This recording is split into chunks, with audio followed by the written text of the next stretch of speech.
1898 में एक US author Morgan Robertson द्वारा लिखी एक नॉवेल को पब्लिश किया गया। उस नॉवेल का नाम था फर्टिलिटी और the brick of the Titan.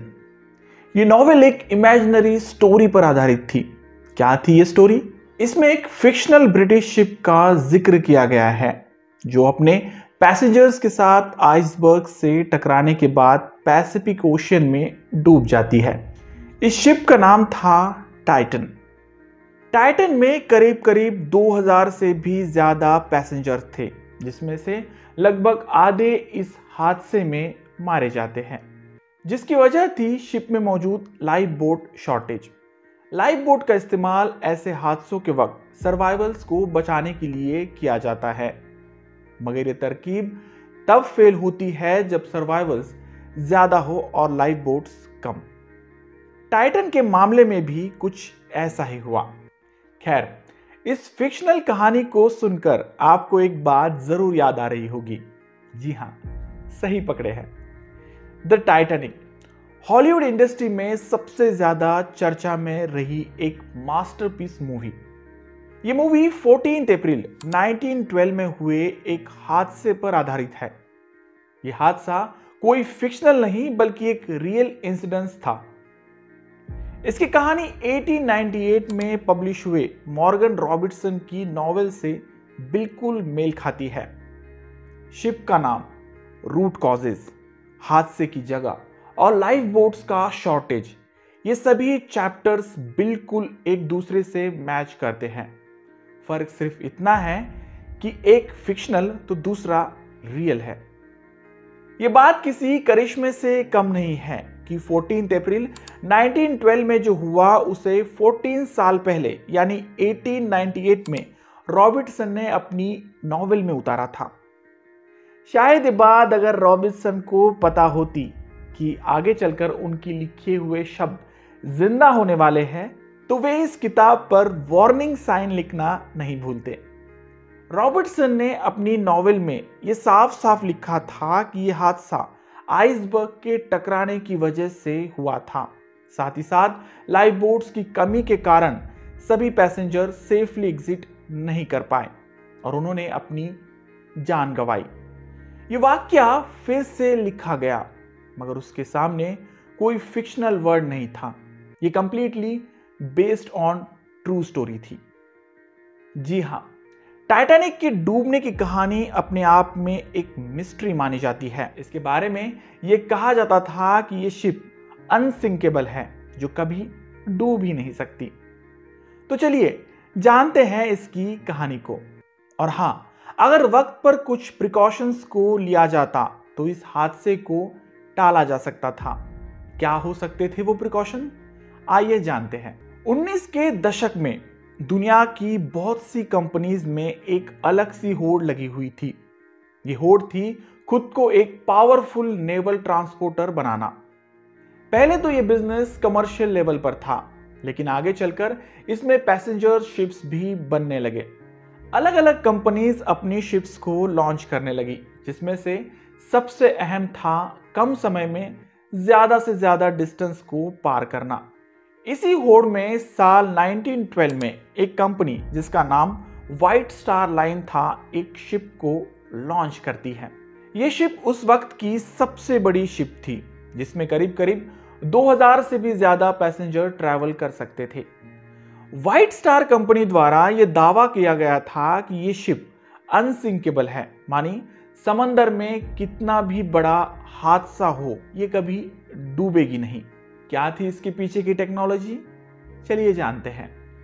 Ship में टोटल 16 वाटर टाइट कंपार्टमेंट को कुछ इस तरह से डिजाइन किया गया था कि इसमें कितना भी पानी भर जाए ये डूबेगा नहीं बल्कि फ्लोट करेगा। और इसी यूएसपी के साथ व्हाइट स्टार लाइन कंपनी इस शिप की एडवर्टाइजमेंट कर रही थी। कंपनी ने इस शिप का नाम रखा था टाइटैनिक। टाइटैनिक वर्ड रिलेट करता है प्राचीन ग्रीक की एक बहादुर कौम टाइटन से, जो कभी भी किसी से भी हारी नहीं थी। व्हाइट स्टार लाइन कंपनी ने इसी ब्रांडिंग पॉलिसी के साथ ही शिप की सर्विस को बेचने की कोशिश की और उनकी ये कोशिश कामयाब भी रही। अप्रैल 1912 आते आते टाइटैनिक की सारी टिकट्स बिक गई थी। ये सफर था इंग्लैंड के साउथहैम्पटन से लेकर यूएस के न्यूयॉर्क तक का। लेकिन किसी को पता नहीं था कि दुनिया को अनसिंकेबल का दावा करने वाली ये टाइटैनिक शिप का ये पहला सफर आखिरी सफर होने वाला था। खैर, 10 अप्रैल 1912 टाइटैनिक अपने 2200 पैसेंजर के साथ साउथहैम्पटन से निकलती है। शिप के कैप्टन का नाम था एडवर्ड जॉन स्मिथ। शुरू से ही इस शिप की रफ्तार को 21.5 नॉट्स यानी 40 किलोमीटर पर आवर्स पर सेट कर लिया गया था ताकि एक रिकॉर्ड टाइम न्यूयॉर्क पहुंचा जाए। आज के समय ये स्पीड कुछ खास नहीं लगती, मगर उस जमाने में ये one of the highest speed मानी जाती थी। खैर, ऑन 12 अप्रैल 1912 टाइटैनिक को रेडियो द्वारा पहला आइसबर्ग वार्निंग मैसेज मिलता है। अब ये आइसबर्ग क्या है? आइसबर्ग समंदर में बने बर्फ के पहाड़ों को कहा जाता है। इन आइसबर्ग की ऊंचाई दोनों तरफ से गिनी जाती है, समंदर के सतह से ऊपर और गहराई में। जो जितना ज्यादा गहरा वो सबसे खतरनाक आइसबर्ग। खैर, इस पहली आइसबर्ग वार्निंग के बावजूद भी कैप्टन एडवर्ड शिप की स्पीड कम नहीं करते, बल्कि शिप का पाथ चेंज करते हैं। मगर क्या शिप का पाथ चेंज करने से मामला सुलझ सकता था? जी नहीं। ऑन 14 अप्रैल 1912 यानी आइसबर्ग के पहली रेडियो वार्निंग के बाद 7 और वार्निंग्स रेडियो पर सुनाई देती है, मगर फिर भी कप्तान साहब इसे भी अनदेखा करते हैं और शिप का हाई स्पीड मेंटेन रखते हैं। खैर, अब आती है इम्तिहान की घड़ी। कहते हैं कि जरूरत से ज्यादा विश्वास इंसान को वास्तविकता से परे ले जाता है। टाइटैनिक के कैप्टन के साथ भी कुछ ऐसा ही हुआ। ऑन 14 अप्रैल रात करीब 11:40 पर फॉग ने टाइटैनिक को घेर लिया। यह फॉग इतना हाई कंसंट्रेशन में था कि इससे कैप्टन और क्रू मेंबर्स को लो विजिबिलिटी का सामना करना पड़ा। ऊपर बैठे नेविगेटर ने यह खबर दी कि कुछ ही दूरी पर एक बहुत बड़ा आइसबर्ग नजर आ रहा है और हमारे शिप की डायरेक्शन भी बिल्कुल उसी की तरफ है। देखने में यह आइसबर्ग 200 बाई 400 फीट का था, जिसका वजन 1.5 मिलियन टन माना जाता है। इसे देखकर यह बहुत बड़े पहाड़ जैसा नजर आ रहा था। कैप्टन ने तुरंत शिप की स्पीड कम करने के साथ साथ शिप को राइट डायरेक्शन में मोड़ने के आदेश दिए, मगर तब तक बहुत देर हो चुकी थी। शिप की स्पीड ऑलरेडी इतनी ज्यादा थी कि उसे कंट्रोल में लाना क्रू मेंबर्स के लिए एक मुश्किल टास्क बन गया। और पलक झपकते ही वो हुआ जिसके बारे में किसी ने सोचा भी नहीं था। आइसबर्ग के साथ हुए एक जोरदार टकराव के बाद शिप का जो हाल हुआ उसे शब्दों में बयां करना थोड़ा मुश्किल है। यूं समझ लीजिए कि इस बर्फ के पहाड़ ने अनसिंकेबल कहे जाने वाले इस टाइटैनिक को लगभग 2 टुकड़ों में डिवाइड कर दिया था। अब कंपनी की गारंटी के हिसाब से चैम्बर्स में पानी भर जाने के बाद भी शिप को फ्लोट करना था, क्योंकि इसका डिजाइन ही कुछ ऐसा था। यही वजह है कि 8 चैम्बर्स में पानी भरने के बावजूद भी कैप्टन और बाकी क्रू मेंबर्स कुछ खास परेशान नहीं थे। उन्होंने इस हादसे की खबर रेडियो द्वारा देने की कोशिश की ताकि आसपास की शिप्स ये मैसेज सुनकर वहां पहुंच जाए। लेकिन ताज्जुब की बात है कि उस समय टाइटैनिक के आसपास एक भी शिप मौजूद नहीं था। यह वक्त था रात के करीब 2:30 बजे का। इस समय कैप्टन एडवर्ड को यह यकीन होने लगा कि अब शायद टाइटैनिक समंदर में डूब सकता है, क्योंकि लगभग सभी कंपार्टमेंट में पूरी तरह से पानी भर गया था और शिप धीरे धीरे समंदर की गर्त में डूब रहा था। ऐसे में पैसेंजर्स को बचाने की बस एक ही तरकीब थी और वो थी लाइफ बोट का इस्तेमाल। मगर अनफॉर्चुनेटली शिप में ज्यादा मात्रा में लाइफ बोट्स अवेलेबल नहीं थी, जिस वजह से केवल 1500 लोगों को ही रेस्क्यू किया गया। शिप में मौजूद लोगों ने रियलिटी को स्वीकार कर लिया था। हालांकि कुछ लोगों ने, जिन्हें तैरना आता था, अपनी किस्मत आजमाने के लिए पानी में छलांग लगाई, मगर पानी का टेम्परेचर लगभग -2 डिग्री सेल्सियस था। ऐसे में जो पानी में कूदा हाइपोथर्मिया का शिकार हुआ और उसी में उनकी जान चली गई। कैप्टन एडवर्ड आखिरी वक्त तक शिप में ही रहे। कहा जाता है कि उन्होंने इस फेलियर के बाद अपने आप को गोली मारकर सुसाइड कर लिया था। खैर, इस हादसे के बाद पानी में होने वाले सफर पर कई कानून बनाए गए, जिसमें शिप की maximum speed limit, life boat की अवेलेबिलिटी पर खास ध्यान दिया गया।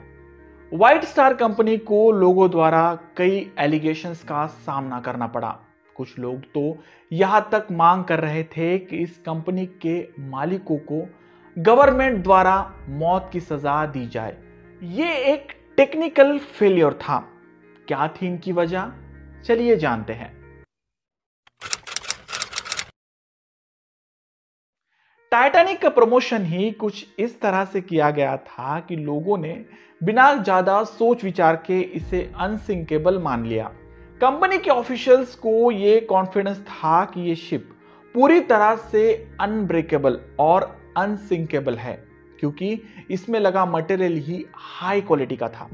मगर कॉन्फिडेंस और ओवर कॉन्फिडेंस में एक चीज का फर्क होता है, और वो है सेफ्टी मेजर्स का।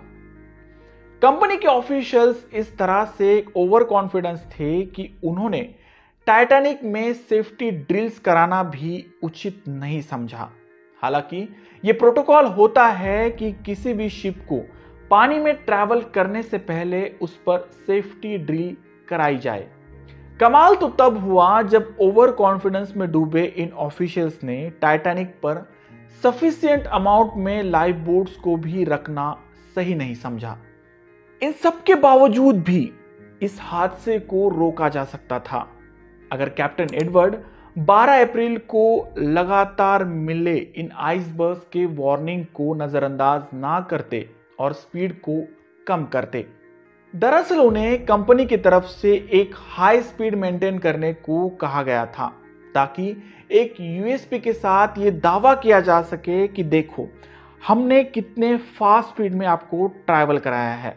खैर, अगर ये गलतियां ना होती तो शायद टाइटैनिक का ये हादसा बच सकता था, मगर अनफॉर्चुनेटली ये हुआ नहीं और टाइटैनिक हमेशा हमेशा के लिए समंदर की गहराई में कहीं खो गया।